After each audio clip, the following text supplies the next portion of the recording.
দর্শক বন্ধুরা কেমন আছেন আপনারা সবাই? আশা করব আপনারা সবাই ভালোই আছেন। ফ্যাক্টু বাংলার আরও একটি নতুন ভিডিওতে আপনাদের আবারও স্বাগতম। বন্ধুরা, আজকের ভিডিওতে এমন একটি সুপারবাইকের কথা বলবো যেটা প্রত্যেকটা মিডল ক্লাসদের একটা ড্রিম সুপারবাইক হয়ে থাকে। ওয়েল বন্ধুরা, সুপার বাইকটির ব্যাপারে সম্পূর্ণ জানতে হলে ভিডিওটি শেষ অবধি দেখুন। তো বন্ধুরা, আজকের ভিডিওতে আমি কথা বলছি মিড সেগমেন্টের বাচ্চা এবং প্রত্যেকটা মিডল ক্লাস ছেলেদের স্বপ্নের রানী ইয়ামাহা R6 এর ব্যাপারে। হ্যাঁ বন্ধুরা, আপনারা ঠিকই শুনেছেন, এই সেই সুপার বাইক যাকে বাংলাদেশে 1999 সালে লঞ্চ করা হয়েছিল।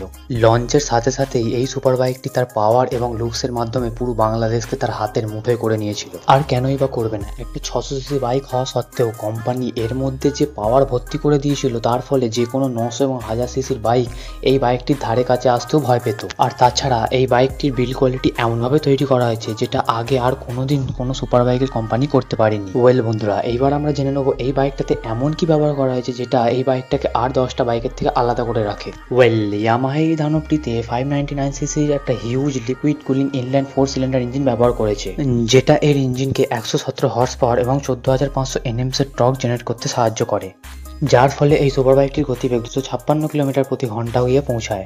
এত বেশি টপ স্পিড জেনারেট করার ফলে সুপার বাইকের জগতের অন্যান্য বাদশা যেমন বেনেলি 600i, কাওয়াসাকি জিনসও এই বাইকটির ধারে কাছে আসতেও ভয় পায়। বন্ধুরা, এই বাইকটার ব্যাপারে যতই বলবো ততই আমার শব্দ কম পড়ে যাবে। বাকি আপনারা তো জানেন ইয়ামাহা কোম্পানির বাইকগুলো বাজারে কতটা প্রভাব ফেলে।